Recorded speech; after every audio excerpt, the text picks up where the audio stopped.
Un petit verre de Malvoisie, ça vous dit? Vous aimez les vins valaisans?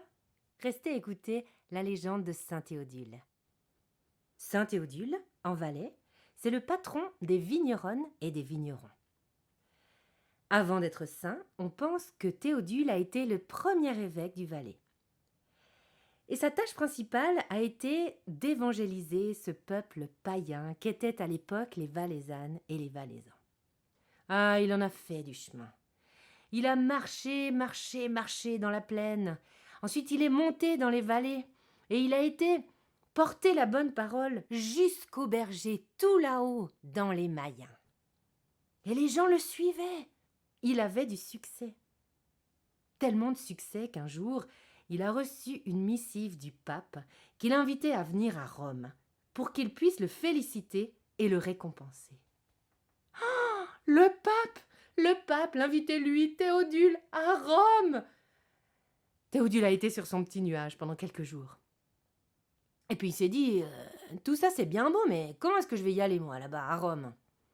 Faut dire qu'à l'époque, c'était pas simple d'aller du Valais à Rome. Soit il fallait avoir une bonne équipe, puis être quand même un peu entraîné pour réussir à passer les Alpes, soit il fallait les contourner, mais ça voulait dire s'éloigner pendant longtemps de son troupeau et risquer de perdre en chemin quelques brebis égarées. Théodule était en train de réfléchir à la question, en se promenant dans les jardins de son évêché, quand il est tombé sur le diable. Ah oui, le diable. Il avait pris ses quartiers, là, depuis un moment. Il aimait bien venir faire sa sieste l'après-midi, à l'ombre des châtaigniers. Personne qui l'embête, là, en Valais. Et Théodule sait que le diable peut se déplacer très rapidement d'un endroit à un autre. Alors il décide de le réveiller. Le diable, réveille-toi, c'est Théodule.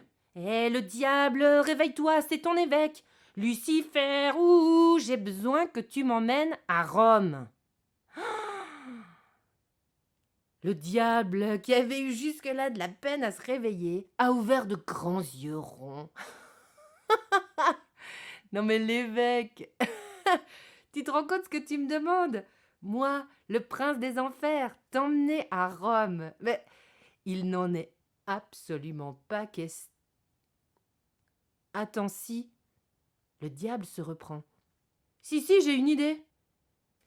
Je veux bien t'emmener à Rome, mais à une seule condition. À notre retour, je veux pouvoir prendre l'âme de la première personne que nous verrons avant le chant du coq. C'est entendu, a répondu l'évêque. Le diable est retourné à sa sieste, et Théodule a foncé à la ferme la plus proche de l'évêché. Il a demandé à la fermière de lui prêter son coq le plus vigousse. Il a pris l'animal et l'a déposé en haut du clocher de son église. Il lui a fait la recommandation suivante. Demain, je vais partir avec le diable. Toi, tu vas guetter notre retour. Et quand tu nous verras poindre là-bas, à l'horizon, tu vas lancer ton cocorico le plus sonore. Mais garde-toi bien. Fais attention. L'âme de quelqu'un est en jeu. Le lendemain, Théodule a retrouvé le diable. Il est monté sur son dos et ils sont partis. Le voyage a beau être rapide, ce pauvre évêque, il n'est pas du tout à l'aise. Il faut dire que le dos du diable est recouvert de gros poils noirs et durs. Et pour s'installer, l'évêque a dû retrousser sa soutane et dessous, il n'a rien du tout. Et si c'était que ça, l'odeur, l'odeur du diable. Il sent les enfers, les chairs brûlées, la putréfaction, la peur. Ah, arrivé à Rome, Théodule est bien content de descendre. Le diable le laisse devant les portes de la ville. Il va quand même pas rentrer. Théodule rejoint le pape. Ensemble, ils ont une longue entrevue.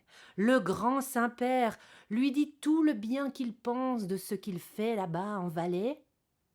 Et à la fin, il lui donne une cloche en or, la même que celle de Saint-Pierre à l'entrée du paradis. Mais les cadeaux ne sont pas finis, parce que quand il sort, là dehors l'attend le jardinier du Vatican, qui lui donne des sarments de vigne. Oh, Dieu sait que c'est un beau cadeau parce qu'on dit que les vignes du Vatican font un sacré bon vin. Théodule retrouve le diable avec sa cloche et ses sarments. Il remonte sur son dos et ensemble ils repartent. Seulement, la charge est lourde sur le dos du diable, il a de la peine à se diriger. En remontant, il est ballotté par les vents et il est obligé de monter jusqu'à la pointe du Valais et de redescendre toute la vallée du Rhône. Mais en chemin, tout d'un coup, le diable dit à l'évêque « Mais il faut lâcher du lest, tu es trop lourd, on va tomber !» Alors Théodule prend quelques sarments de vigne dans sa cloche, il les jette par-dessus bord. Ceux-ci vont tomber dans la vallée de Viège. Les paysans qui sont en bas vont les prendre, les planter, et ces sarments donneront le vin que nous connaissons aujourd'hui sous le nom de païen. Théodule et le diable continuent leur chemin. « Mais c'est trop lourd, l'évêque, c'est trop lourd, lâche du lest !» Théodule jette à nouveau quelques plants de vigne, cette fois au-dessus de Sierre. Ils donneront la dôle de Sierre, la dôle de Géronde et la dôle de Salkenen. Mais les voici maintenant presque arrivés. Qu'en pensez-vous? Est-ce que le diable a pu prendre l'âme de quelqu'un?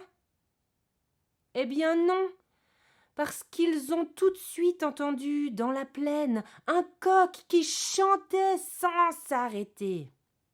Le pauvre animal, il a eu tellement peur de manquer le retour de l'évêque que dès qu'il est parti, il a décidé de chanter tout du long. Enragé, le diable a jeté là l'évêque, sa cloche et ses derniers sarments. Ces sarments-là sont tombés entre les deux collines qui portent aujourd'hui Valère et Tourbillon. Ils vont donner la Malvoisie. Et l'évêque, me direz-vous? En tombant, il a pu miraculeusement se cacher dans sa cloche. Et ils sont atterris, tous les deux, sans une bosse, sans une égratignure. Théodule l'a prise et l'a placée dans son clocher.